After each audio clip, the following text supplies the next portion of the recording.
Take note of the following reminders. Make sure you're registered to the webinar to have your e-certificate of participation. Visit certificate.vibalgroup.com to generate your proof of attendance. Place your questions on the comment box allotted during the session and they will be addressed by our speaker later on. Share the video using hashtag learnAsOnePH as our official hashtag to our VIBAL webinars. Experience learning, ka-VIBAL? And now, to proceed with our webinar this afternoon, it is my pleasure to introduce to you our distinguished speaker today. Martin Kit Guzman is a registered guidance counselor. He attended college at Centro Escolar University in Manila to pursue Bachelor of Science in Psychology.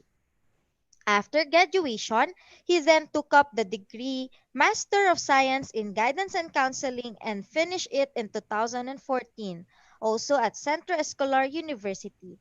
He acquired his professional license in counseling in 2015.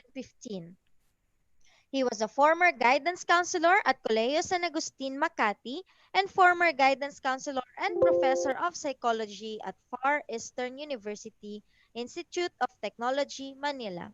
Presently, he works as students counselor at Sharok Al Mamlaka International School in Taif, Kingdom of Saudi Arabia. He manages a small blog site. He uses it to write about his views and sentiments on current social issues, education, and mental health. Ladies and gentlemen, let us all welcome Mr. Martin Kit Guzman. Magandang hapon mga guro sa Luzon, Visayas at Mindanao, at sa mga kasamahan kong guro at staff na nasa Kingdom of Saudi Arabia, particular dito sa Taif, kung nasaan ako ngayon, at maging dyan sa mga kasama sa Damam at sa Alcobar. Magandang umaga at maligayang araw ng pagiging ganap ng bansa ng Saudi Arabia. Holiday po dito simula nung Miyerkules, nung September 23, because it's the 90th Saudi National Day, and all of us, including Filipinos and other nationalities living here in Saudi Arabia, are celebrating this momentous event for the Kingdom. Maraming salamat po sa mga taga-Saudi na nanonood ngayon. Maraming salamat sa paggising ng maaga kahit wala tayong pasok. At syempre sa lawak ng naaabot ng VIBAL Group, magandang araw o magandang gabi o magandang kung anong oras man ninyo ito pinapanood sa lahat ng mga Filipinong edukator sa buong mundo. Salamat po sa pakikilahok ninyo ngayong araw. It is always a pleasure and honor to be in VIBAL's webinar. This is my third time. Maraming salamat talaga VIBAL sa tiwala. Salamat for having me again. Especially sa mga mabubuti at professional na nakakausap ko dyan virtually. Mabuhay po kayo sa cause na ito. Malaking bagay sa mga teacher, malaking bagay sa mga administrator, malaking bagay sa mga alagad ng edukasyon ang mga aktibidad na ganito. Kahit virtual man ang pagtitipon, dahil bukod sa nakakapulot kami ng mga natututunan, ng mga bagong kaalaman, may mga nakikilala kami mga bagong kapanalig sa profesyon na ito na nakakausap namin after this virtual webinar para magbahagi ng best practices, para mag-benchmark. Ayan, at malaking bagay talaga yan sa amin.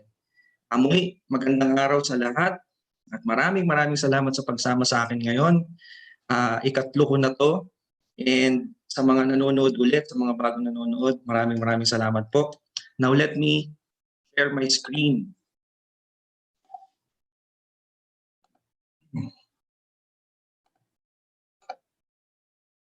Ayan, itong presentation na to, Student Government Online, Student Leadership in Distance Learning, by sharing with you a story. This is a personal story of mine, and hindi ko to nalagay sa resume ko, but I was the student government advisor in Churukal Mamlaka International School last school year. Hindi ko na nalagay sa resume ko kasi hindi ko pa na-update talaga siya. And bukod doon, because of the pandemic, because of the lockdown, feeling ko wala pa akong na-accomplish dun sa position na yun. And that was my first time. So parang hindi pa worth it na ilagay yung position na yun sa resume hanggat wala pang napapatunayan. So yun nga, last academic year, I was holding a position of advisor for our student government here in Shuruk Al-Mamlaka International School. Nagka-problema lang kasi kung kailan may first major event yung student leaders namin, kung kailan approved na siya, kung kailan nakapagpasa na ng proposal, na-defend ng maayos, na-aprobahan ng management, ng administration, doon naman nag-lockdown dito sa Saudi. Biglang nawala ng pasok, nasuspend ang classes, even the workers, lahat ng industries halos nagsara. So it was a big problem for us because sabi ko nga kanina, that was the first major event of our student leaders. So it would have been a weekend full of activities, full of fun games for the families of the school community. Yung komunidad namin, medyo malaki ang komunidad ng Churuk Al-Mamlaka International School. And talagang nilook forward ng mga bata, ng mga student leaders, yung event na ito. And it was supposed to be a family day in a carnival. Puntahan na namin yung lugar, na-observe na namin, and the student leaders were really excited about it. Yun nga lang, nag-lockdown, so hindi natuloy. And this activity were supposed to be joined by Arab families. And one fun fact about Arab families is they really love recreational activities. Ito yung naisip ng mga student leaders namin na gawin. And they love attending these types of programs. Pamilya na Arabs, they really love recreational activities, they love fun games, they love all this stuff. And lalahok sila, lalaro sila sa mga activities, kahit minsan corny, sasali ang mga yan. And isipin nyo na lang yung disappointment ng mga bata na yun. Isipin nyo na lang yung disappointment ng student leaders na nag-organize nitong activity na to tapos hindi natuloy.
I believe you will agree with me when I say this, they have really developed over time.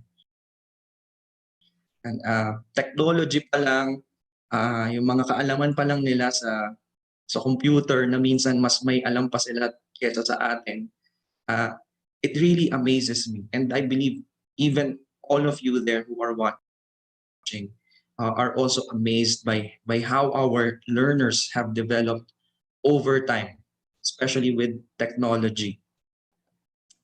We win as educators when our students are able to express their need to be aware of the society that they live in. Diba? Panalo tayo. Tayong mga guro na nagtuturo ng kagandaang asal, tayong mga guro na nagtuturo ng wisdom, tayong mga guro na nagbibigay ng kamulatan sa mga mag-aaral na ito, ay nananalo kapag naririnig natin, pag nararamdaman natin mula sa mga kabataan na gusto nilang mas maging mulat sa mga nangyayari sa lipunan natin ngayon. Especially now, this is one of the darkest moments of our lives. This is one of the most depressing moments in our society. And kapag naririnig mo ang mga tao na may murang kaisipan at nagsasabi sa iyo bilang guro na gusto nilang mamulat sa kung ano yung nangyayari sa lipunan, panalo sa atin yun. And we should respond to this call. Diba? It is part of our vocation. It is part of our purpose as teachers. Kapag may lumapit, kahit isa lang, kapag may lumapit na isang mag-aaral at sinabi niya na gusto kong tumulong, gusto kong mas maging aware sa kung ano yung nangyayari sa society ngayon, we have to respond to that call. All right? And that is very essential. That is very important for all of us teachers, because hindi lang siya duty, bukasyon siya. Tinatawag tayo ng tungkulin na yun. Yan. We win whenever our students tell us that they want to be more aware of the society. We succeed when our students tell us that we are the main reason or just the reason why they feel that their voice is important. Minsan, sa atin nagmumula yung dahilan kung bakit nakikita ng isang mag-aaral yung boses, kung bakit naririnig yung munting boses na yun, kung bakit nagkakaroon siya ng lakas ng loob para magsalita, para mag-express ng nararamdaman. And kadalasan, dahil mas madalas talaga, tayo yung nakakasama ng mga mag-aaral most of the time, especially during nung mga panahon na may face-to-face classes. Kahit ngayon na may online learning, tayo talaga yung nakakasama nila, tayo nakakausap nila, and tayo yung nagiging dahilan kung bakit natutuklasan nila na meron silang boses na kailangan iparinig sa lipunan. And one of our missions as agents of change is being the providers of a platform. We should be the providers of a platform for the students. Use it. Yan. And when students are encouraged, when students are empowered, these young people tend to work hard, and they work harder. They tend to study what is happening around them, especially in their society, in their community. Magsisimula yan sa school community nila, mag-observe, titignan kung ano yung mga magagandang nangyayari, titignan kung ano yung mga kailangang i-improve, and it is a beautiful thing to observe. It is a beautiful thing to see whenever our students are observants, whenever our students are trying to see the things around them. Diba? They are becoming independent. They are becoming better people because of it. And they also seem to dream big for their community. And because of that, because of those things that students are able to do, because of the platform that we are providing, these students contribute to make a better community for all. That being said, it is just important to take note that despite the coronavirus pandemic, despite the crisis, and despite the kind of modality that we are using, which is online learning, or we can say blended learning, di ba? We should not remove, hindi pwedeng tanggalin. We should never remove the platform for the young voices. We should not remove the platform for our students who are willing to serve. Okay? Sabi ko nga kanina, this is an option.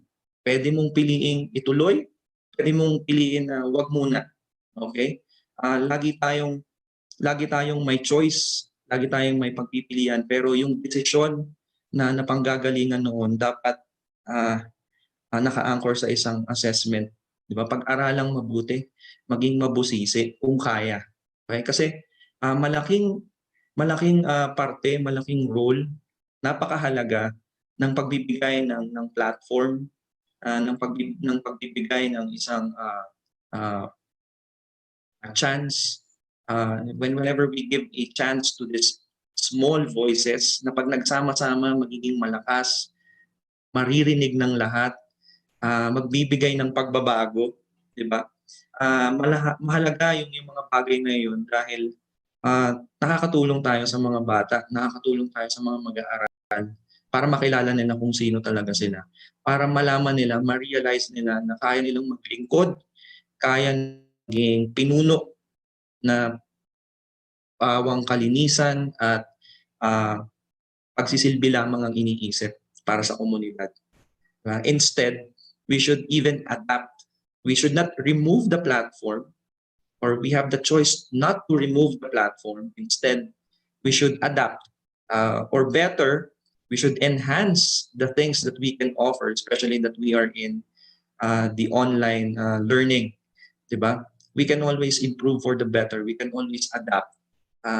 Creativity and adaptability have always been the weapons of teachers, especially mga Filipino teachers na nakilala ko at mga nanonood ngayon. Creativity and adaptability have always been your best weapons.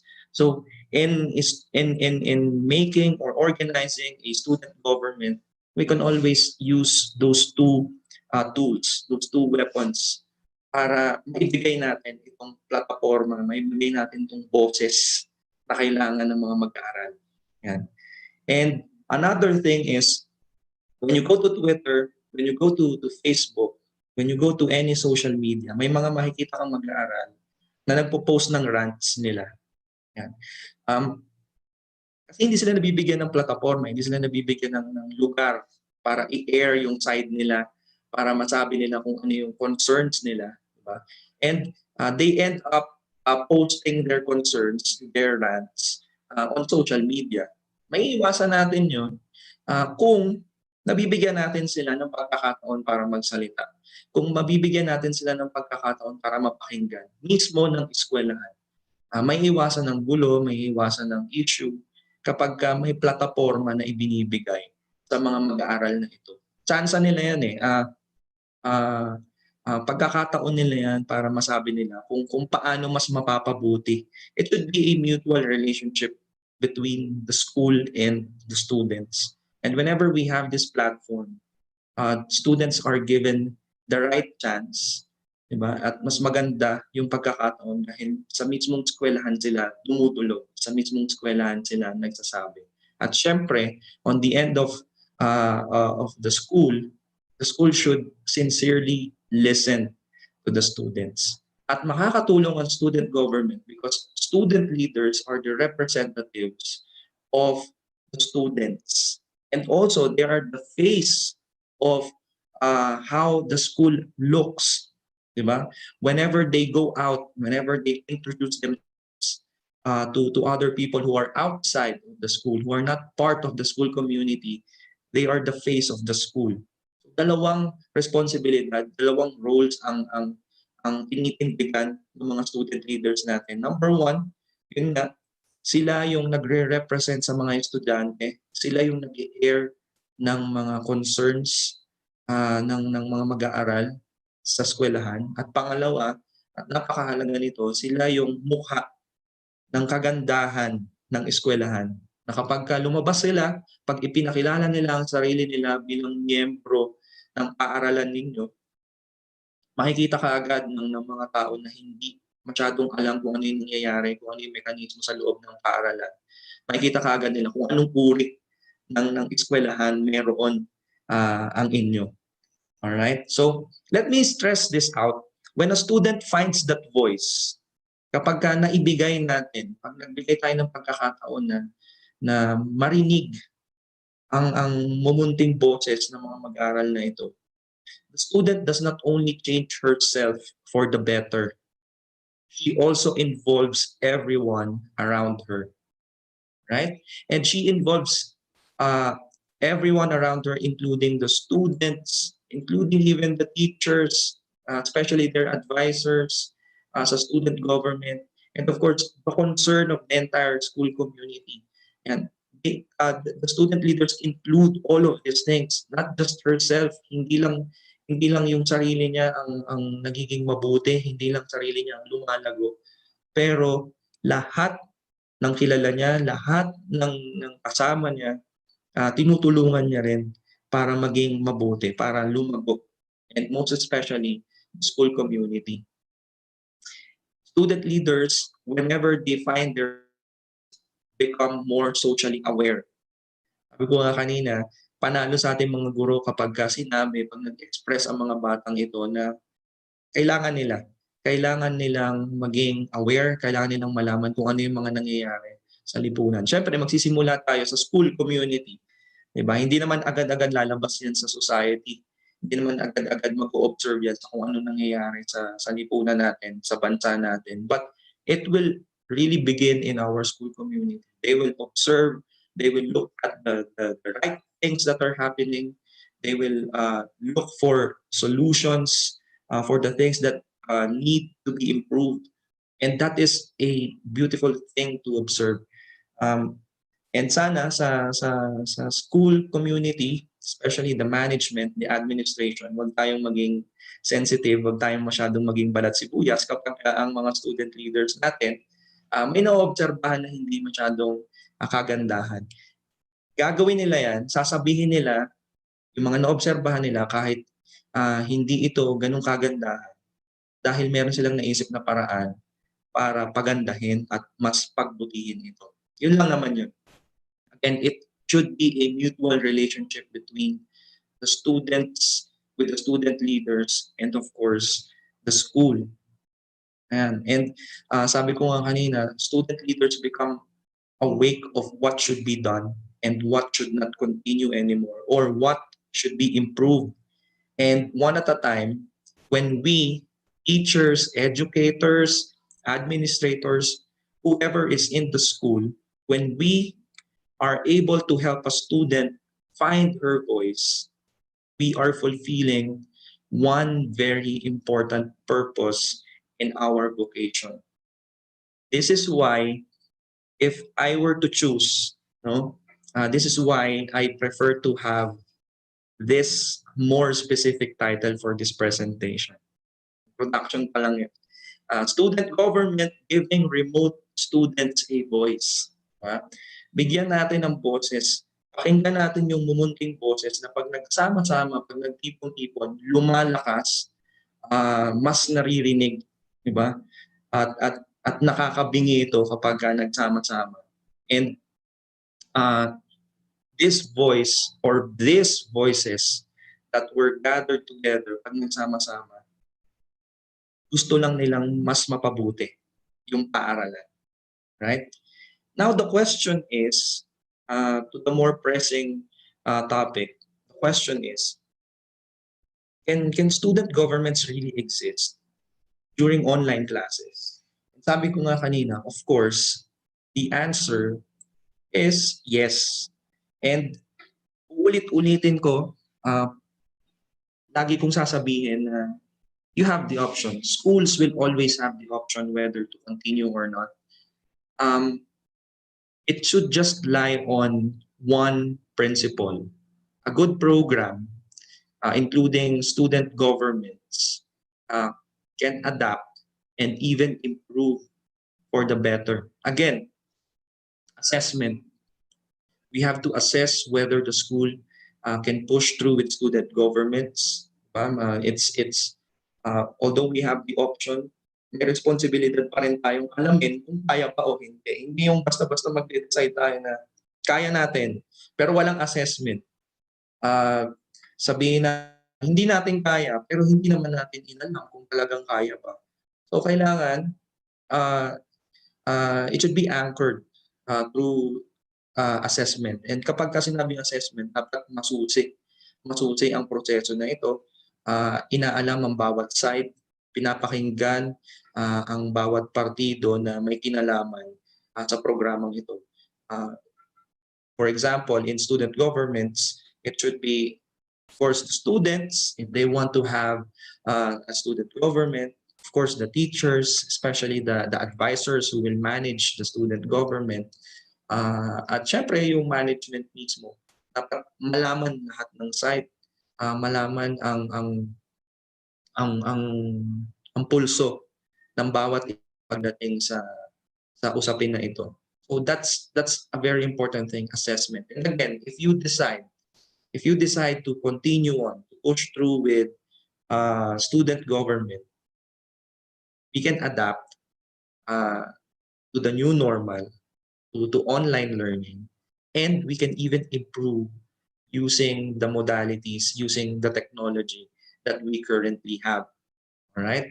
And a global pandemic may have stopped a lot of things. Sabi ko nga sa kwento ko kanina, here in Saudi Arabia, for example, when the lockdown happened, almost all industries were closed because of this global pandemic, because of the coronavirus crisis.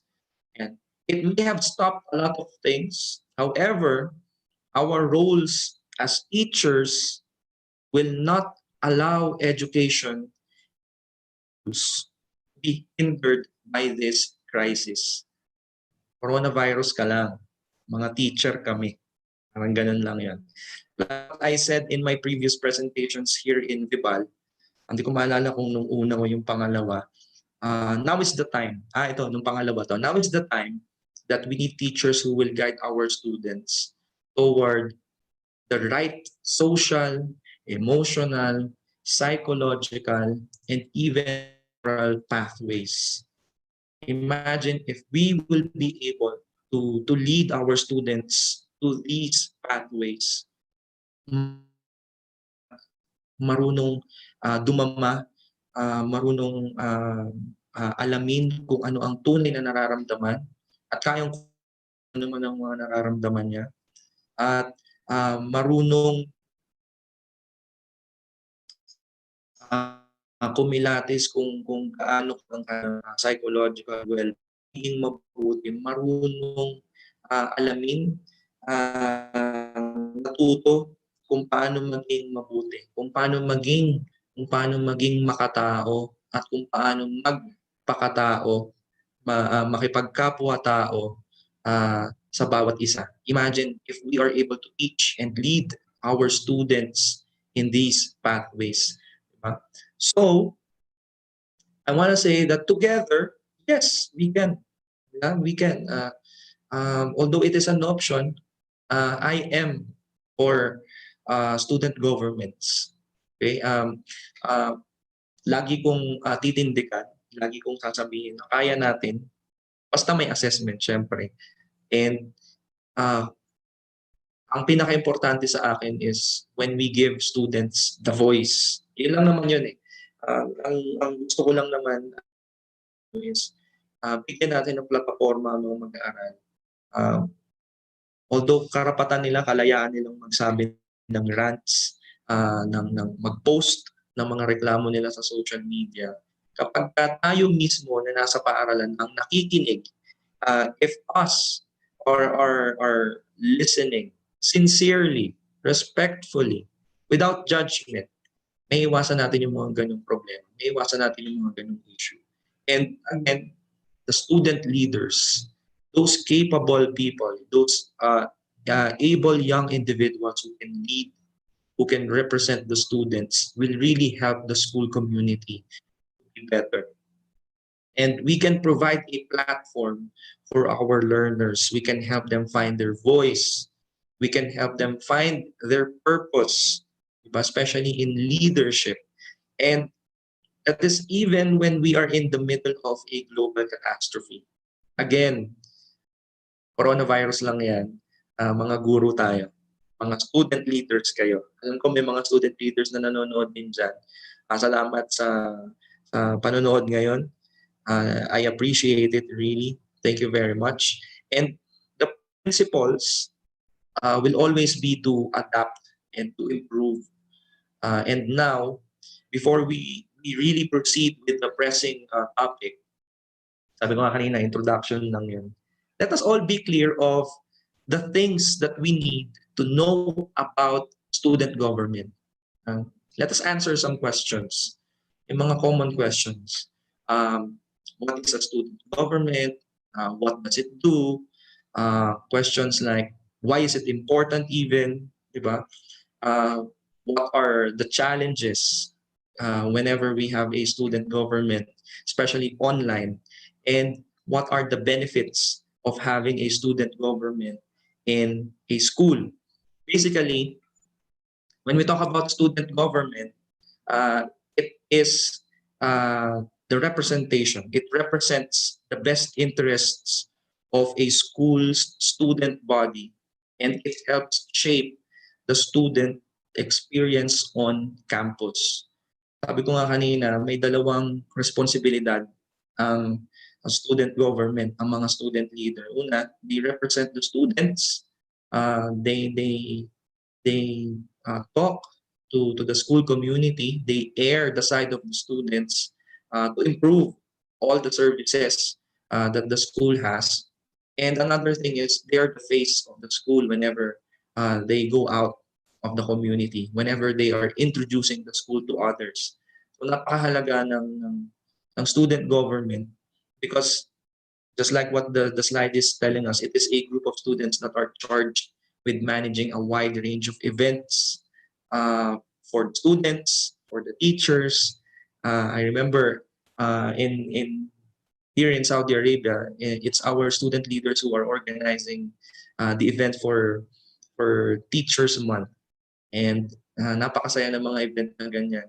Kapag mismong mga estudyante, mga mag-aaral yung nag-organize ng mga ganyang event para sa mga guro. And they also organize activities for students, for the school community. In my case, yung hindi natuloy na activity dapat here in Churuk Al-Mamlaka International School, yung Family Fun Day na nasa carnival, sana kaming lahat. And that's for the entire school community, for the families, for the teachers, for the students, for everyone who are involved in this school. Yan. And they also propose policies and initiatives for the school. And everything is for the betterment of the community. Diba? Isn't it beautiful? Hindi pa maganda kapag meron tayong ganitong uri ng samahan, ng grupo na tumutulong sa mga guro, tumutulong sa management, tumutulong sa mga estudyante, basically sa buong komunidad para mas mapabuti yung una, syempre yung relationship among all of us, and number two, yung mga serbisyo na ibinibigay ng paaralan. Isn't it beautiful? Just a question. Right? Ano yung ginagawa naman ng student governments? When we talk about the things that student governments do, number one, student governments offer excellent ways, and that's the operative word, excellent. Excellent. They offer excellent ways to students to get involved in their inner workings for the school. Diba? Binibigyan natin ng chance, binibigyan natin ng pagkakataon ang mga mag-aaral, especially the student leaders, to be involved. Especially doon sa mga serbisyo na ibinibigay ng paaralan. And again, sabi ko nga, the operative word here is excellent. Diba? Sabi ko kanina, hindi lang basta mag-o-observe, hindi lang basta titingin ng mga pangit ang mga student leaders na yan sa school community. Hence, ang gagawin ng mga bata, ang gagawin ng mga student leader na ito, observe para malaman kung paano i-improve yung mga pwede pang i-improve. So it's one good example of being excellent when we talk about getting involved in the inner workings of the school. Another responsibility or another task of student governments is for them to organize activities for students. Like this is very common, community service, fundraising movements. Sobrang uso na niyan ngayon. Uh, Kahit dito sa Saudi Arabia, kahit medyo restricted ang ang bansang ito, ang gobyerno, no, nakakagawa pa rin tayo ng fundraising activities for the students, for the community. All right? And they also organize assemblies, for example, seminars, workshops, talent explosion for the students. So a lot of those things are being done by a student government. They organize activities for the students. They organize activities. So activities are being organized by the students for the students. Napakagandang gawain. Another task, another activity that student governments do is they manage campus health and wellness. And especially now, mental health is very important. Mamaya pag-uusapan natin ang mental health, kung paano nakakatulong ang student government pagdating sa pagtulong sa psychological well-being ng mga mag-aaral.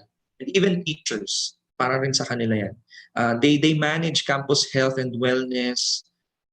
Pwede rin silang mag-organize ng seminar workshop for COVID-19 pandemic. Maybe an awareness seminar, di ba? Do's and don'ts during the pandemic. Kayang-kayang gawin ng mga mag-aaral yan. All we need to do is to support their cause. And they also manage community outreach, especially now, kayang-kayang gawin yan. Maraming nangangailangan ng tulong ngayon. Hindi naman kailangan na lumayo sa sobrang liblib na lugar para lang magkaroon ng outreach. No? Saka, whenever we do community outreach nowadays, just make sure teachers that the safety and welfare of the students will be taken care of. Yun lang yun. And they also manage the sustainability of campus. They help in managing the sustainability of the campus. They also help in drafting, in pushing initiatives and policies. Again, that's for the better of everyone. Okay? May mga rant man ng mga estudyante. Siyempre, pinipili pa rin ng mga student leaders kung ano talaga yung dapat pakinggan.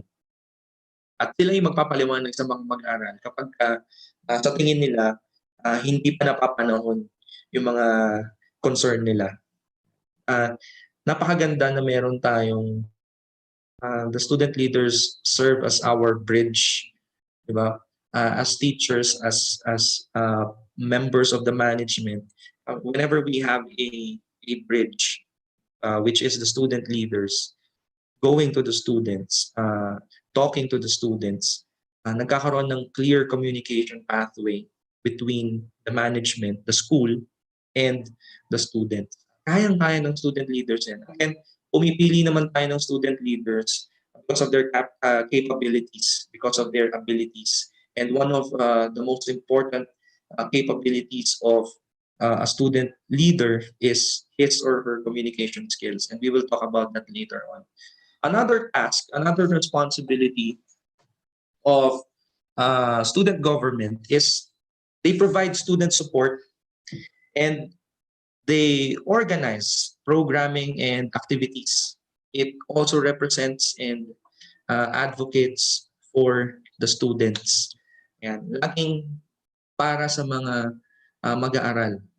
Again, activities by the students for the students. And hindi naman ibig sabihin yan, it doesn't matter that it's just the students who will benefit.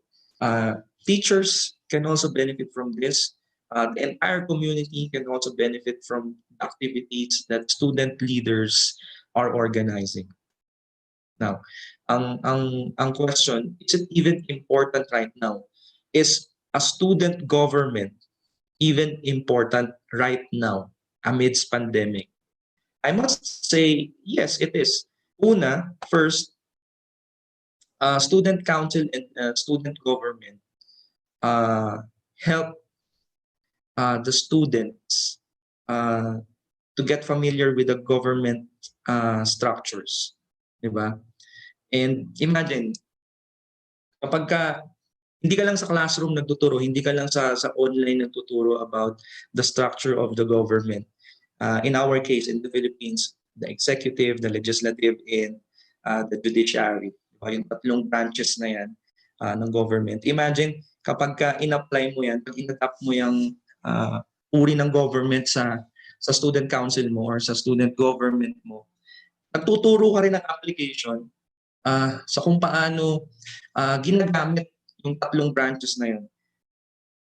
This mode, the student government introduces students to the overall structure and functions of the government and its processes. And imagine, no, they will be able to know what an executive body does. Malalaman nila kung ano ba talaga ang ginagawa ng isang presidente, di ba, ng punong ehekutibo. Malalaman nila kung bakit may vice president. Malalaman nila kung bakit ganito ang ginagawa ng mga mayor, ng mga gobernador. Yan. Those are the executive bodies of the government. And they will be able to learn that a legislative body makes laws and policies. Yan. Malalaman nila kung bakit ang mga congressmen, ang congresswomen, ang mga senator ay ganito ang trabaho. Ang gumawa ng polisiya, gumawa ng batas para sa ikabubuti ng lahat. And they will realize that a jury is the body that interprets the law. It's the body that interprets the policies accordingly. Imagine if our students, who by the way, will be the future leaders of our country. Diba? Imagine if the students, these future leaders, will be able to know as early as their young age that there is a right duty and responsibility. There is a right set of duties and responsibilities for a public servant towards good governance and successful nation. Imagine that. Itong mga bata na to na magiging pinuno sa hinaharap, kapag clear sa kanila, pag malinaw sa kanila kung anong responsibilidad ng mga nasa executive branch, ng mga nasa legislative branch, ng mga nasa judiciary, they will be able to learn, they will be able to realize what a good governance is. And that's because they are clear of the duties and responsibilities. Sa ngayon, suntok sa buwan yan, masyadong futuristic, pero naniniwala kasi ako na meron akong magiging estudyante. Isa, dalawa, tatlo, kahit konti man sila, meron at meron kang mapapagraduate dyan na magiging pinuno sa gobyerno, sa pamahalaan. So, imagine that, di ba? Just try to picture that out. Imagine if they learn all of these things. Imagine if they have realized the importance of these things. In getting familiar with the government structures, especially in our country. Just imagine that. Just try to picture that out. And I will leave that to your imagination. Iiwan ko sa inyo yung imagination na yan. Pero it's a challenge for you. Imagine niyo lang, tingnan nyo, isipin niyo kung may mga bata kayong mapagraduate na alam ang gobyerno kung paano ito patakbuhin at magiging future leader natin. Just imagine. I will leave that to your imagination, my dear audience. The second benefit, the second importance of a student government is it helps build positive and professional relationships. And nakakatulong sa mga mag-aaral, especially the student leaders, to build relationships that are positive and very professional. So working closely with other students and the school faculty, the management, the administration, gives the students the opportunity to build a strong and meaningful friendships and professional relationships.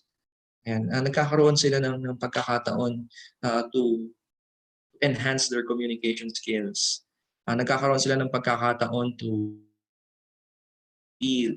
Nagkakaroon sila ng pagkakataon to air out their thoughts. And whenever this is happening, again, it is a victory for us teachers. It is a victory for us educators because we are giving them the platform to do all of these things. And the fruit of this is they are building positive relationships. They're building good friendships that will last. And the third benefit, is student government helps in improving the school. And sabi ko nga kanina, hindi naman sila basta magrereklamo, hindi naman sila basta magsasabi lang ng kung ano-anong nakikita nilang hindi maganda sa eskwelahan. They will help in improving the school. Paano? How? Those who get involved in student government can always propose initiatives. They can always propose policies. They can always have outreach. They can reach out to the management. Uh, they can always organize activities that can create positive change. Diba? Operative word, positive. The change should be positive. So, ang responsibilidad ng student government is to help the school community to improve, to be better. All right? And the change should always be a positive one. Okay? And that is for the students, for the teachers, for the management, even for the parents, basically for the entire members of the community. And the fourth benefit or importance of a student government is they gain professional skills that they need. Yeah, may mga natututunan sila, may mga skills sila na nahuhon, na nai-improve because of joining student governments. So these skills are professional skills. Ito yung effective communication skills, researching skills. Sabi nga natin, hindi lang mag-o-observe, no? Talagang may pagsusuri, may pag-aaral, no? May study na gagawin ng mga student leaders natin para patunayan sa paaralan, para patunayan sa management na halimbawa kailangan baguhin ito or kailangan improve ito o kailangan nating gawin ito. Yan. Researching is one of the most important things that a student leader should learn, should be able to do. Another professional skill is the proper way of presenting his or her ideas. Ayan, hindi lang basta nagre-rant halimbawa sa Facebook or sa Twitter, di ba?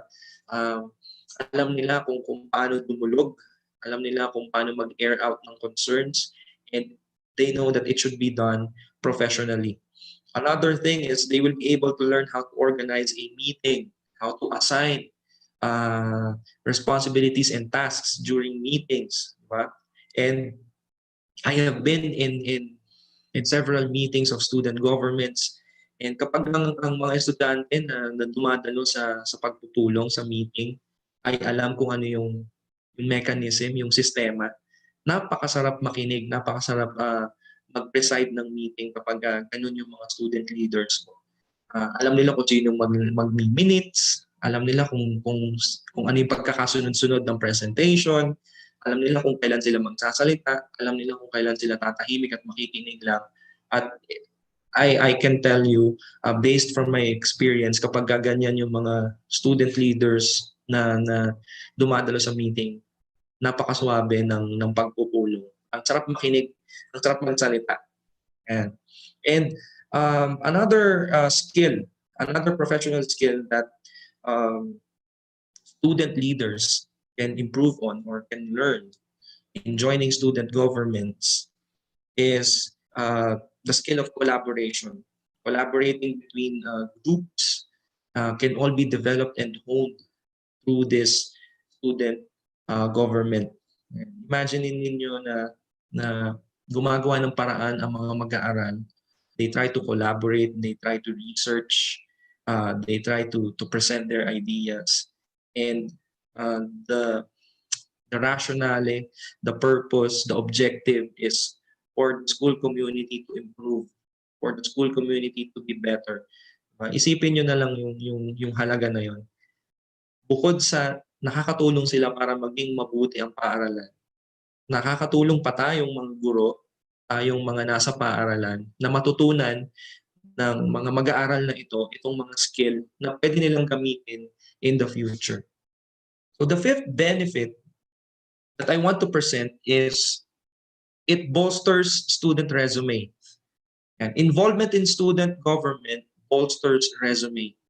Ayan. Because of the skills na natutunan nila, because of the knowledge that they acquired, um, because of the commitment that is required whenever they join student governments, having this platform, having a student council or a student government on a resume of a student can be an advantage when they apply for college, for example, or when they apply for internships.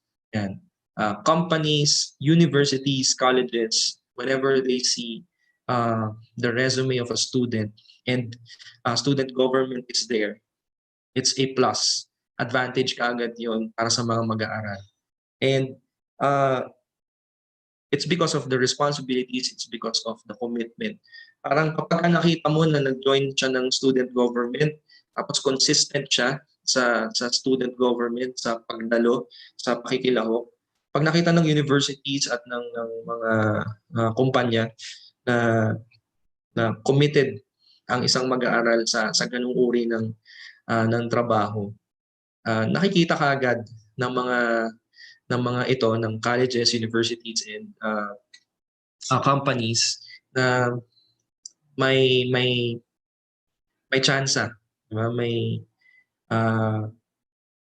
potential ang isang mag-aaral, ang isang nag-a-apply, ang isang aplikante para sa isang posisyon or para sa slot sa college or sa university.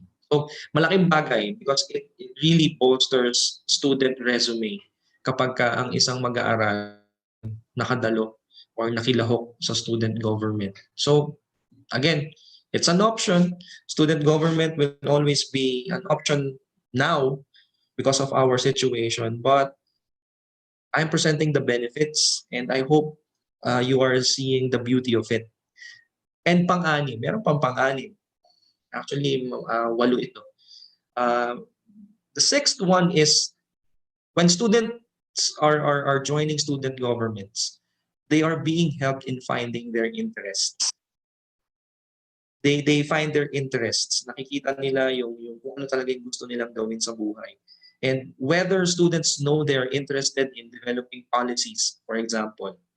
So pwede maging mga congressmen, maging senators, maging congresswomen, maging party list representatives, diba? Or whether they accidentally stumble upon a passion for sustainability or community outreach. Pwedeng maging executive member ito, di ba? Pwedeng maging secretary halimbawa, maging secretary ng DSWD or maging member ng DSWD, mga ganyan. Maging member halimbawa ng DepEd, ng DOH. Involvement in student government offers many opportunities to develop their interests, especially if the interests are for helping other people or for the betterment of the community. So that is very important. That is one good benefit that a student government provides. The seventh one is students learn, because of student governments, they learn how to be team players. Ayan. Effective teamwork is an invaluable skill that students will certainly get whenever they practice this, whenever they are in a student government. Kasi nga, hindi lang, this is not a one-man show. This is not a one-man decision, di ba? Laging nagpupulong. Sabi ko nga, di ba, pagka nasa meeting ka ng student governments, ang daming ideas. It's a fountain of ideas, overflowing. Ang dami lang gustong mangyari, ang dami lang gustong sabihin, ang dami lang gustong gawin. At pag ikaw ay isang advisor at nakikinig ka lang, masasabi mo talaga na I'm very proud of this team. Natututo sila natututo silang magtulungan, natututo silang makinig sa mga dapat pakinggan, natututo silang makinig sa bawat isa. And whenever you hear students and whenever you see students doing this, whenever they perfect teamwork, it is a big win for you as an advisor of the student government. And lastly, the eighth, the eighth benefit is the students realize the importance of having a large network, networking, diba? Connections to be exact. And student government members, the student leaders, do not only make connections with their members. Diba? Hindi lang dun sa teammates nila, hindi lang sa mga kasama nila sa student government sila uh, nakikipag-network or gumagawa ng connection. But also, they make connections with the faculty members, with staff of the school, and even the policy makers kung kinakailangan. Dumudulog din sila sa mga kinatawan ng pamahalaan kapag kakailangan talaga. All right? They also talk and communicate and connect with community members and other people of interest and influence. And so lumalabas sa paaralan kung kinakailangan. Hindi lang sa mga mag-aaral, hindi lang sa mga kasama sa student government, hindi lang sa mga guro, hindi lang sa mga miyembro ng paaralan. Kung kinakailangan nilang lumabas para sa ikabubuti ng paaralan, I'm not talking about literally lumalabas. I mean, if they really need to reach out to other members of the community, the bigger community, yung our society, including the policymakers, the leaders of the government, community members, for example, if that is due to it. And this is a good benefit because it enlarge the community or the connection is being enlarged. Yung networking nila lumalawak. It becomes wide. And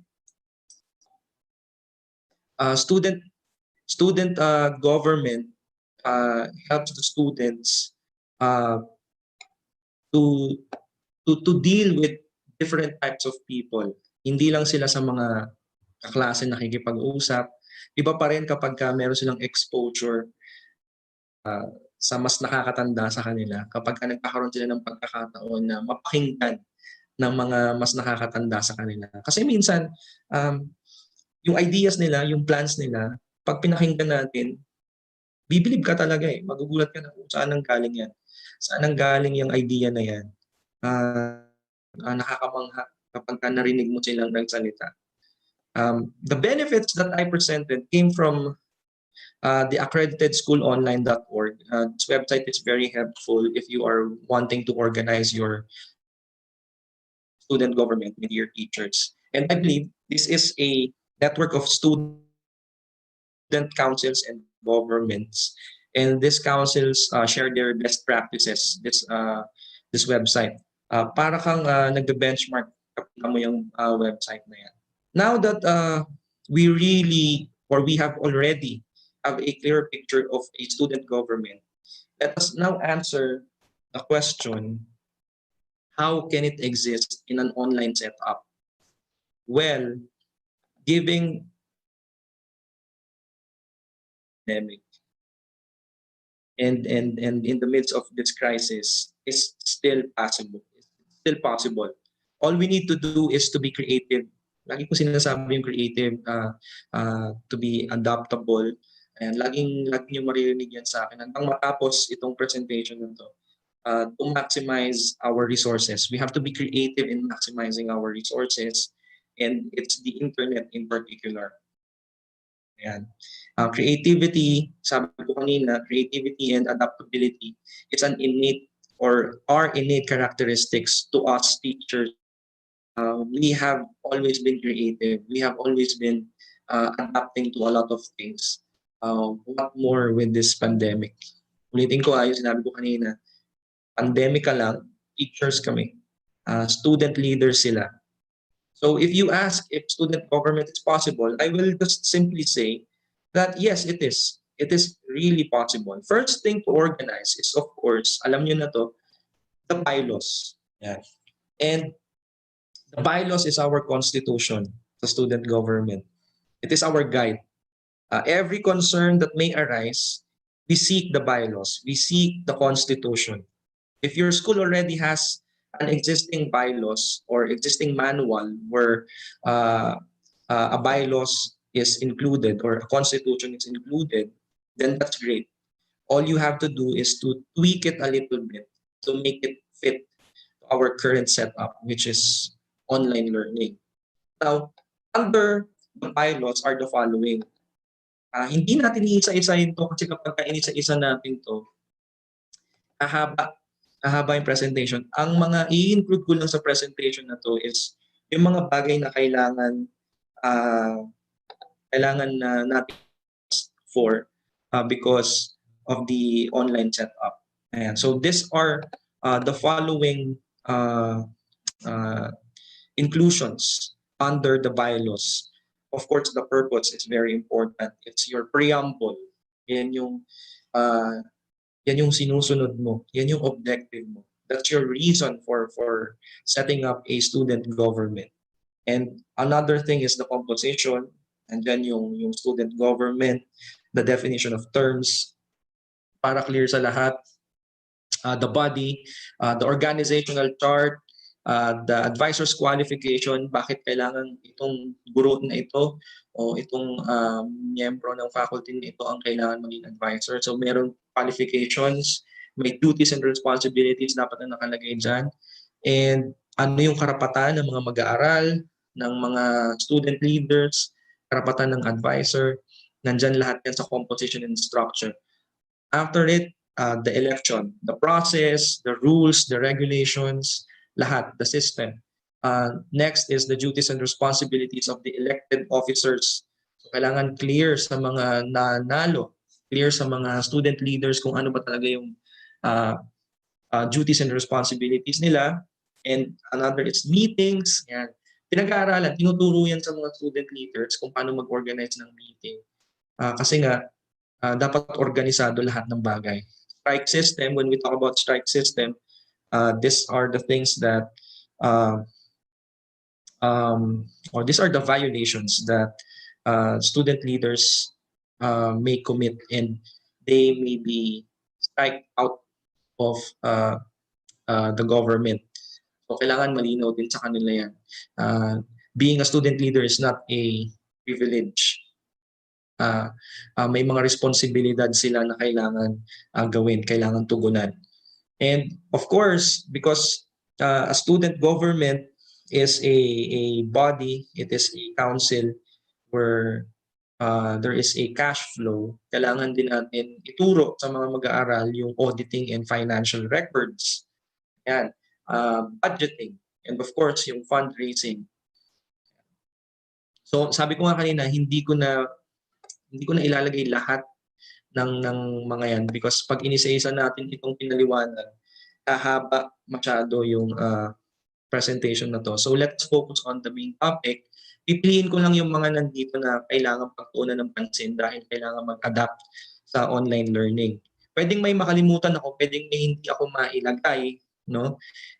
Kapag ka ganun, itanong nyo na lang mamaya kapag question and answer na. So, pinili ko lang yung mga nilagay ko dito na feeling ko, I think,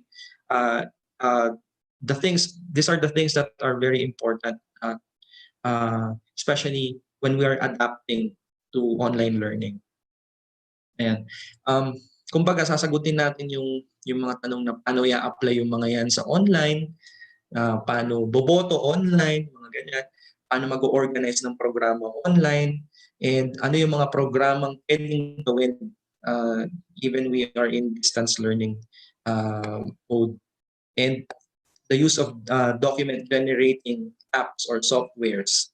On the top of my mind, it's always the Google Docs, halimbawa. Paano gagamitin yun? Paano ma-utilize yun para sa election, halimbawa? Para sa needs assessment, for example. Yung mga ganyan. Pero tandaan, ito ang unang dapat na nabuuin, bylaws. Bylaws ang unang dapat nabuuin kapag gusto ninyong mag-organisa ng student government. This is like our constitution, sabi ko nga kanina. This is our guide. We will not be lost if we have this. Hindi ka pwedeng magtayo ng student government kung wala ka niyan. Okay? It's blasphemy. Kasalanan kapag ka nag-student government ka tapos wala kang constitution. Yan. Parang nagkagaling-galingan ka lang kapag ganyan. Parang sinasabi mo na kaya ko magtayo kahit hindi na nagsusulat ng ganyan, trabaho pa yan. No. This is very important. This is the first step.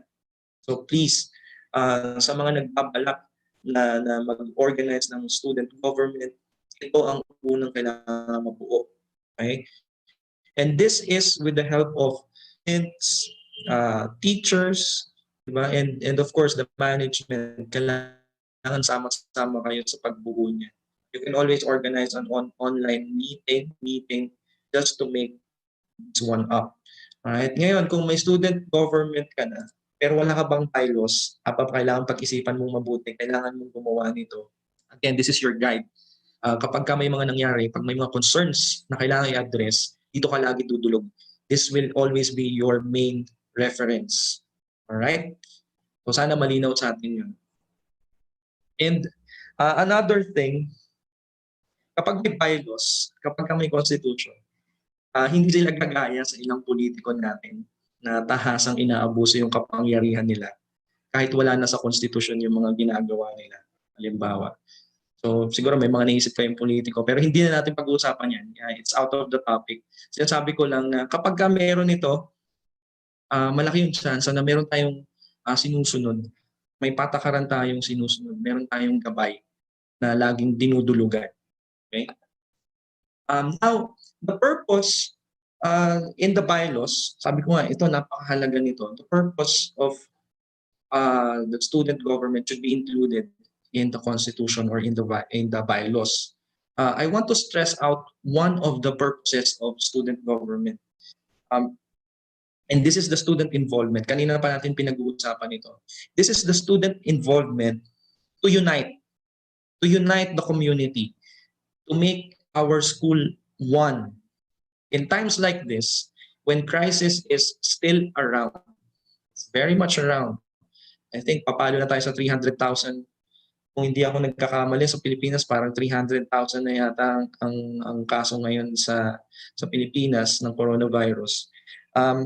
When this crisis, even if it's still very much around, the main purpose of the student government shall be helping the students, helping them to be involved, helping them to not be left behind. I remember one of the programs of Colegio San Agustin, Makati, when I was there. Students help their schoolmates with their academics. And if I'm not mistaken, they call it Agustinians, because San Agustin, yung mga Agustinians ang tawag sa students nila. Agustinians helping Agustinians, or the AHA program, AHA, Agustinians helping Agustinians. There will be a time where achievers, yung mga matataas ang grades, would tutor the students, their schoolmates, who express the desire to learn. Kasi nga ayaw natin ng may iwan. So that is one of the wonderful programs of Colegio San Agustin when I was there. And another is, hindi lang academics, another is peer counseling. When I was in the Philippines naman, I served as one of the founding officers of this one, Peer Organization of the Philippines. Shout out sa mga miyembro ng POP, Peer Organization of the Philippines. When this was first organized, I was one of the officers elected during that time. And that was way back, I believe that was way back 2016 or 2015, if I'm not mistaken. Ayan. Peer Organization of the Philippines is a national organization under the Philippine Guidance and Counseling Association. And now, why is this existing? What does this organization do? This organization conducts group guidance activities, um, peer counseling, team building, and when they conduct peer counseling, it's with the guidance of their advisor who is a registered guidance counselor. Yan yung mga bagay na ginagawa nila. And I believe they still conduct peer counseling and other activities even online. So ito yung kailangan na maging main purpose ng student government when we are having this kind of modality. Kapag nasa online tayo ngayon, tulungan ng mga mag-aaral, especially with their academics and their mental health. Yung example kanina sa San Agustin, Agustinians helping Agustinians, achievers are helping or tutoring other students to learn, to be better, to improve their grades. And this Philippine organization or peer organization of the Philippines under the Philippine Guidance and Counseling Association conducting peer counseling for the mental health of the students. So another good activity is organizing seminars, workshops on pressing issues like the COVID-19 pandemic, the social issues. Marami tayong social issues ngayon sa Pilipinas. Of course, mental health, at marami pang iba. And the question, are these possible online? Of course, very much. Student governments could pull this one off. Maniwala kayo sa akin, kung creative ang mga guro, creative din ang mga student leader. Kung paano man nila gagawin yan, makinig lang kayo. Kapag ka may moment, pag may chance na magpo-propose sila sa inyo, pakinggan nyo silang mabuti because I believe they can pull this one off. Tutorials and counseling may happen online. Okay? Again, all we have to do is to be creative. All we have to do is to listen to them, to listen to their creativity. Bigyan natin sila ng chance. Nagbago mo ng sitwasyon natin lahat, hindi naman magbabago yung pagnanais natin na tumulong sa mga mag-aaral, tumulong sa komunidad. The motto or the purpose should always be sama-sama, walang maiiwan. Naniniwala akong student governments must organize this type of programs. And it should be the main priority of these organizations. This is with the help of, sabi ko nga kanina, the needs assessment. And you may tell me, Sir Kit, masyado namang matrabaho yan. Madami pang mas mahalagang kailangan gawin. Believe me, I feel you. I feel you on that. But we can only decide if a service or a program will be for the benefit of our target, in this case, our students and their leaders, if we listen to their side, if we conduct needs assessment, if we listen to concerns, if we respond to their needs. This is how essential a needs assessment is. Diyan mo malalaman kung kailangan ba talaga yung mga programa, yung mga serbisyo na nabanggit ko kanina. Kung hindi man ito yung lumabas, for sure, sigurado ako na may ibang lalabas daan na kailangan i-address ng student government. Yan. Now that you have your bylaws, now that you are clear of the purpose, of the priorities, the next is having the set of officers and to fully exercise the democratic practice na kailangan din ma-appreciate ng mga kabataan ngayon dahil maraming bumabati ko sa demokrasya. Kahit hindi nila naintindihan kung ano ibig sabihin ng demokrasya, ayan, we must adapt to online elections. And on top of my mind, sabi ko nga kanina, it's the Google Docs. It's the solid choice. Nowadays, we can conduct researches even remotely using these types of apps. Question lang, why not use it for election as our official ballot? Diba?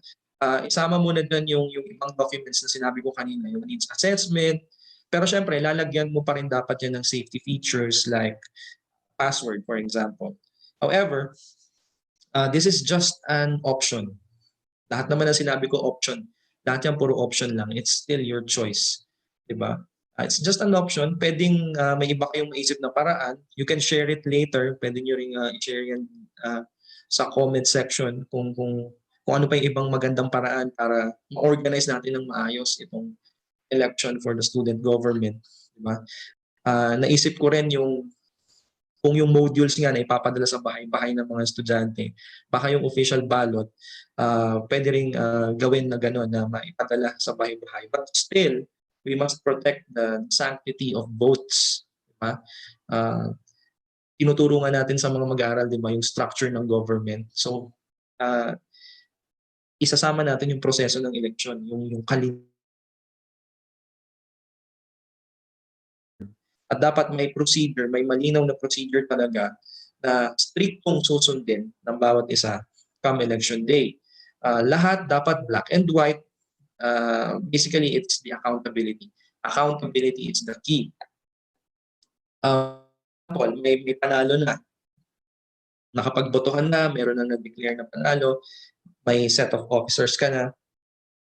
Excuse me. Ay paliwanag mo na kung ano yung duties and responsibilities ng mga officer na nanalo using the bylaws. Alam na nila that they represent the students and they are the face of the school when they introduce themselves in the community. Of course, lahat yan, sabi ko nga, it should be with the guidance of the bylaws. Naalala ko last year dito sa Shurok Al-Mamlaka International School, maikwento ko lang, bilang advisor nga ng student council, nagkaroon kami ng moment, yung mga winning student leaders, nagkaroon ng moment to thank their supporters, their schoolmates who supported them, and at the same time to lay out their plans for the school. After the students gave their speeches, syempre, I was introduced as the advisors, and I also had to give a speech, a very short speech. One of the things I told the community during my speech was, sabi ko sa kanila, particularly sa mga students, I want my student leaders to be their role models. They should be the role models in being responsible with their academics, with peace and order, and of course, the cleanliness of the school. So the first order of business, sabi ko in my speech, the first order of business is for these student leaders, tinuro ko sila, for the student leaders to remove all the posters on every wall of our school and clean up whatever mess is there. Sabi ko pa, I expect that before dismissal, every area should be clean. Yun yung sinabi ko sa speech. And I knew those students will do it. Siyempre, excited yung mga yan. And may mga gusto silang patunayan. I knew that they would do it. And they really did. And napakalinis ng campus nung araw na yon. Wala ni isang poster na nakakabit sa wall. Wala ni isang kalat. And isa yon sa mga proudest moments ko dito sa Shurok Al-Mamlaka International School. Dito sa Saudi Arabia in particular. Kasi yung makapag-inculcate ka lang ng simple value sa kanila, especially we are of different cultures. A Filipino teacher, a Filipino guidance counselor, teaching the Arab students that panalong-panalo na yun. And dyan tayo magaling, mga Pinoy na teachers. Naniniwala ako na dyan tayo magaling, dyan tayo mahusay. And by the way, campaigning can be done online. Diba? Gagawa ka ng videos to present the platforms, tapos i-upload mo sa Facebook, pwedeng sa Facebook page ng student government na ginawa ng school, di ba? Pero dapat yung amount of airtime ng isang party, halimbawa, din dapat yung amount ng airtime sa kabilang party. Kung pwede nga, dapat sabay na ina-upload yung mga videos, yung mga campaign materials ng bawat party, dapat sabay na ina-upload yan kung posible. Diba? Ngayon, kung allowed naman sa school ninyo, halimbawa, yung magkaroon ang bawat party ng kanya-kanyang social media account, ng kanya-kanyang social media page, okay lang as you regulate what's being posted there. Diba? Tingnan pa rin mabuti, especially ng advisor, kung may relevance at substance yung pinopost nila doon sa page nila. Halimbawa, isa sa mga estudyante namin, tumakbo for chairmanship ng student government. And isa sa mga pinangako niya sa mga student nung nagka-campaign siya is magkakaroon ng weekly tournament ng computer game sa school. Nangako na siya. Yung pangako niya, hindi naman siya sigurado kung maaprubahan ng buong body, kung maaprubahan ng buong school. So nangako na siya. So hindi, kailangan regulate pa rin kung ano yung mga pinopost. ma-regulate pa rin kung ano yung mga sinasabi sa page. Alright? Ayan. Another thing, pwede rin gumamit bukod sa Facebook, bukod sa YouTube, usong-uso ngayon yung TikTok, di ba? Maraming gumagamit niyan for ads. May nila ng services nila, pwede rin siguro gamitin nito to promote their platforms. Yan. Pero let our candidates to think creatively of how they will send their message across. That's very important. At the end of the day, it's their message, it's their voice that needs to be heard. Yan. So pagbigyan natin sila, bigyan natin ng pagkakataon to be creative in doing these things as long as it has substance. As long as it has relevance. Hindi yung basta-basta nangangako lang. So dapat ituturo din natin yan sa mga mag-aaral natin. And mas marami pa kadalasang alam yung mga estudyante niyan, gaya ng sinabi ko kanina, kesa sa atin pagdating sa technology, pagdating sa mga ganitong gawain. And speaking of parties, syempre dapat nandyan din yung if bipartisan ba or multiple parties, diba? And wala namang problema kung paano niyo pagdedesisyonan yun, especially kung malaki yung school, kung sumali. So pwedeng magkaroon ng multi-parties. And we can still do it online. It depends on the mechanisms of the school. And just a piece of advice, my dear teachers, sana yung pangalan ng party, dapat relevant din. Dapat hindi yung basta-basta nagbibigay lang ng pangalan. Dapat may ibig sabihin. Dapat may symbolism yung pangalan. Sana yung pangalan pa lang ng partido ng mga tumatakbo, tumatatak na dahil promising at hindi lang dahil cute pakinggan. Maraming ganun eh. Maraming ganun ng ginagawang pangalan ng party nila. So, gabayan yung mga tumatakbo, yung mga partido na magbigay ng pangalan ng partido na promising, na maganda pakinggan dahil doon pa lang nakikita na kung ano yung mga gusto nilang mangyari. Right? And remind them na dapat nire-represent nila ng party nila yung kung ano yung goals and objectives ng party, ng grupo. And anyway, back to discussion, another program that may require adaptability to online setup or fundraising activities. Siyempre, bukod sa nakakatulong ito sa maraming causes ng school at ng mismong organization, ito yung moment ng mga students to enjoy, to showcase their talents, for example, to know their taste when it comes to pop culture. Yan. Those are some examples of it. And nandyan yung mga pa-concert, yung mga pa-talent explosion, at kung ano-ano pang activities na nagbibigay ng enjoyment sa mga student. Possible ba ito online? Of course, definitely, it is possible. Facebook Live is a very good example. Or YouTube Live is a very good example. Although yung sa Facebook, mas madali siyang gamitin kasi meron siyang ganito, yung ano mga tawag dito, yung send stars to support. Yan.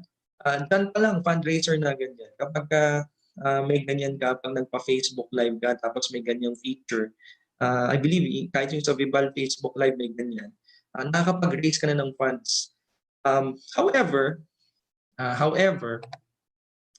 the challenge is, since this will be the first time for almost all of us to conduct all these activities, especially fundraisers, online, maaaring hindi siya tangkiligan ng lahat. Maaaring hindi siya bumenta, di ba? Maaaring hindi dumalo ang mga estudyante, konti lang ang pumunta, konti lang ang mag-attend online. That is okay. Gusto ko sabihin that is okay. And we can only learn from the experience. Of course, all activities must have evaluation. And you can measure whether the activity is successful or not by asking or consulting the participants or the beneficiaries of your program. Try to find out, alamin how relevant, how efficient, how effective, how sustainable, and even how impactful your activities and programs are. Believe me, kung failed man, halimbawa, ang activity, believe me, we can only learn from this. Kaya first time natin gagawin to so mga nga pa tayo. Diba? Just be patient. Hindi agad-agad tayo magiging successful dito. Sabi nga nung gasgas ng cliche, you either win or learn. There's no losing in failing. When you fail, you just learn. You don't lose. And ladies and gentlemen, teachers, student government advisors, student government leaders who are watching, I have been talking about creativity and adaptability almost all the time during this session. Much as I would want to make it sound interesting and beautiful for all of you, I must say that that's it. That's already it.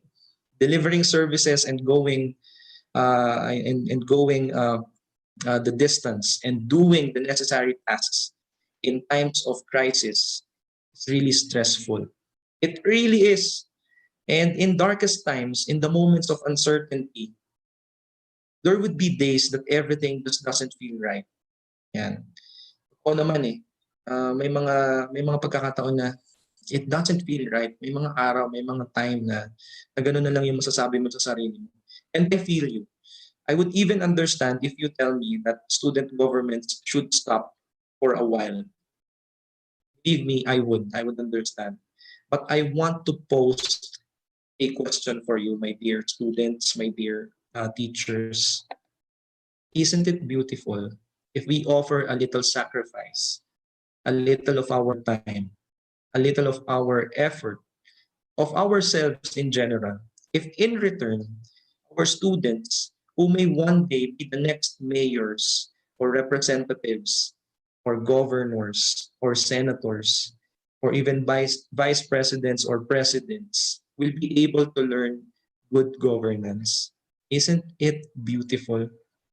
Yes, pwede natin sabihin, sugal to, this is a gamble. Suntok sa buwan pa siya kasi matagal pa. Pero sabi ko nga kanina, niniwala ako na may mapapagraduate ako. Kahit isa, dalawa, tatlo, kahit konti, may mapapagraduate ako na magiging public servant. Pero uulit-ulitin ko at nasabi ko na ito sa unang webinar session ko sa VIBAL. Uulit-ulitin ko siya. May mababago ka kahit pa isa-isa at sa bawat buhay na mababago mo, panalo ito hindi lamang para sa iyo, hindi lang para sa mag-aaral na nabago mo, hindi lang sa komunidad, hindi lang sa bansa mo, kundi panalo ito para sa buong mundo. My dear educators, my dear student leaders, this is the time where we are really needed. Our creativity, our adaptability, most importantly, our passion. Despite the crisis, this pandemic in particular, we can still give our students the voice, the platform for them to stand up for what is right, while many are just sitting and doing nothing. We can still help them to stand out with their plans and course of actions while everyone is standing still. And we can help them to eventually be outstanding leaders while others are just trying to stand out to show off. With that, I want to end this presentation by greeting everyone a happy Teacher's Month. Mabuhay po kayong lahat at maraming salamat po sa dedikasyon na ibinabahagi ninyo sa amin. Bayani po kayo ng makabagong panahon.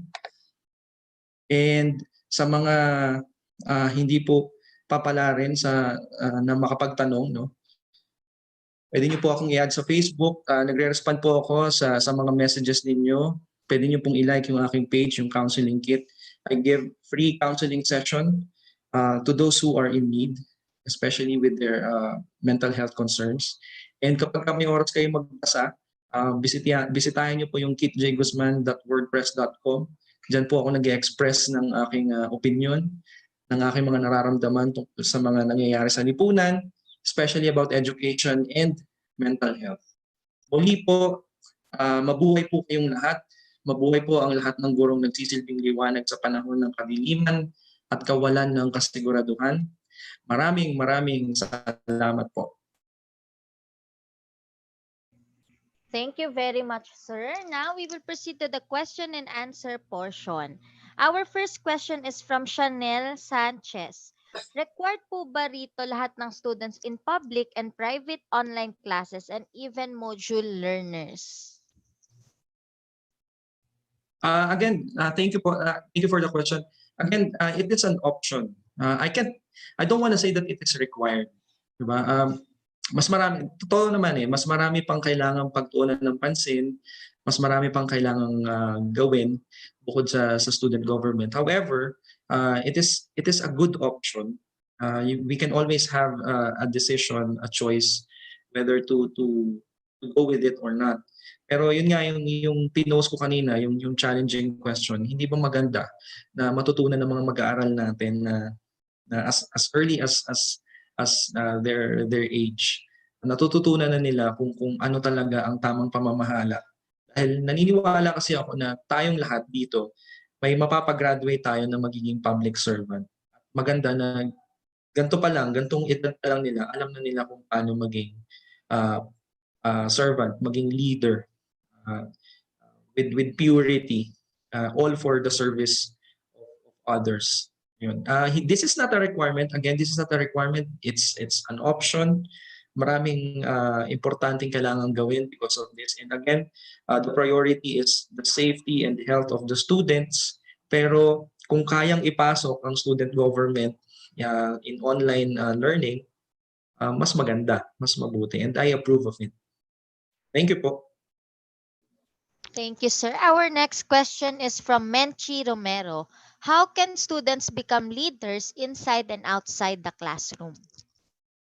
Through our guidance. And naniniwala ako na yung mga sasali sa student government, may mga potential na yan. They already have the set of skills. All they have to do is to be guided. All they need is to be guided by their teachers, especially the student government advisor. And of course, the parents. Kapag nakita ng mga magulang na may potential sila to be leaders, dapat sinusuportahan na yan. And naniniwala ako na kapag nasa paaralan ng mga estudyante at nakita ng isang guro, kahit isang guro lang ang makakita na may potential maging leader ito, gagawa ng paraan si teacher, gagawa ng paraan ng guro para mahon, para ma-improve yung skills nitong student na ito to be a leader. So it's always possible, especially if they have the potential to be leaders. Thank you po. Thank you, sir. Our next question is from China Blazo. Paano po kaya mahikayat ang mga students to participate sa mga activities na gagawin ng SSG? It should be interesting. Kailangan may gimmick, diba? Kailangan creative. Yun lang naman yun. And ano ko ba sasabihin to? It will take a lot of time during meetings. Kailangan may magandang brainstorming na mangyayari. And kung halimbawa ang programa mo na i-organize is for 1 hour, siguro yung brainstorming mas mahaba pa sa isang oras. Siguro tatagal yan ng ilang linggo hanggang sa makakuha ka ng creative, makakuha ka ng gimmick kung paano mo